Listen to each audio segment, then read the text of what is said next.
Ayun nga guys, mayroon pinadala dito sa atin na board, no. So H52 error ito guys, pinalalamove, no. So i-repair natin. So ito siya. So binubuksan na nga natin yung likod nito para masimulan na natin yung repair nito. Ayan. So sunog guys yung parts na to. So ito lagi yung problema, yung sunog yung parts dito. Ayan. So kitang-kita naman nangingitim, no. So sa mga board kasi kung anong mga nangingitim, kadalasan nandun yung problema. Nandun yung sunog sa mga ganito, no. Ayan. So kapag may kayo nakitang nangingitim na dyan, nandyan yung chance na may problema siya talaga dyan sa board na yan, sa component na yan, yan, no? Yan. So check natin, tanggalin natin muna to yung mga naka ano dyan. Yan. So kung gusto nyo guys mag pa-repair ng board, pwede nyo ipadala sa amin, LBC, Lalamove, no? Pwede nyo siya. So 2,500 yung repair namin sa ganito, no? Ipadala nyo sa amin. Ayan. All in na po yun guys, no? So bago naman namin siya ipapadala balik sa inyo, titesting din naman natin, no? Para sigurado na working talaga bago siya ipadala. So yan. Tatanggal muna natin to yung mga silikon, no? So yan na guys, no? So yun, natanggal natin yung mga sunog na silikon, alisin muna natin para makapag-test tayo ng maayos, no? So yan. So yan guys, yung mga resistor dyan. Ayan, no? 204 yan guys, yung value nyan.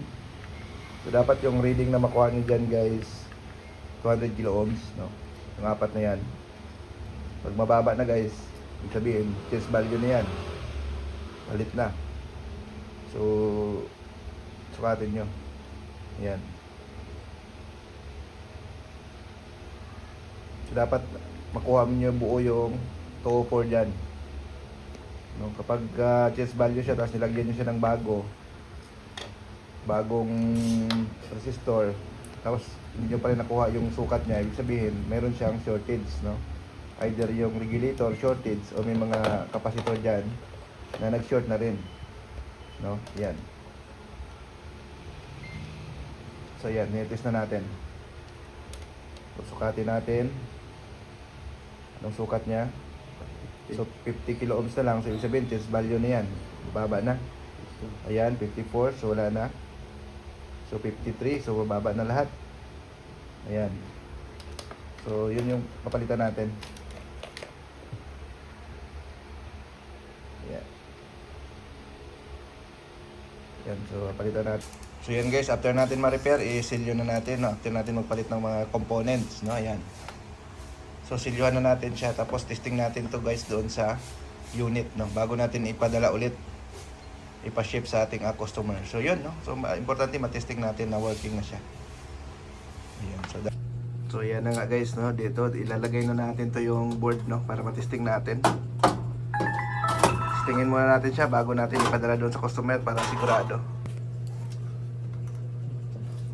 So yan guys, salpak natin, no? Para sure ball tayo na tama yung or good yung bago natin ipadala balik sa ating customer. So ang gawin nyo guys, pag magpa-repair kayo, pwede nyo baklasin yung board, palalamove nyo sa amin guys, it's 52 error. Repair natin yan, no? Para hindi kayo mahirapan. Kung hindi kaya ma-home service, pwede naman namin, pwede nyo papalalamove guys. Ayan, isap-sak natin. So meron tayong test unit dito. Ayan. Ayan, so dali natin.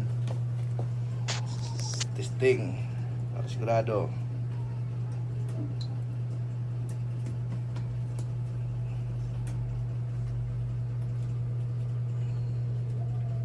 Saksak lang natin guys, no? Yan. So yung motor,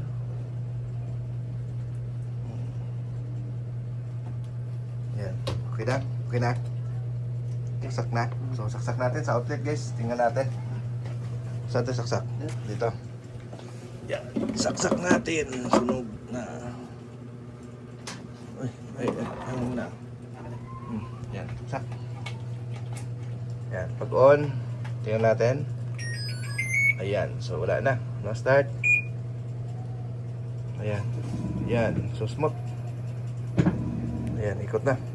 Teka, tamang karga. Ayan. So, yun. Teka natin kumarga. So, ayos na siya. Hindi na siya nag-error, guys. No? Ayan. So, okay na. So, ayan, guys. No? So, kakarga siya ng tubig. Oh. So, spin naman tayo.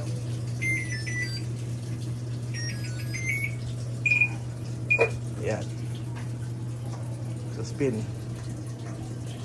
Oh. Yan naman yung pali, baka hindi mag-spin mo.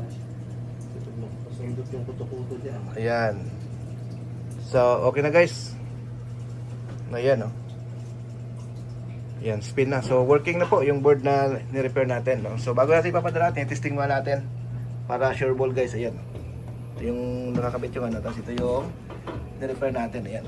Ayan. Okay.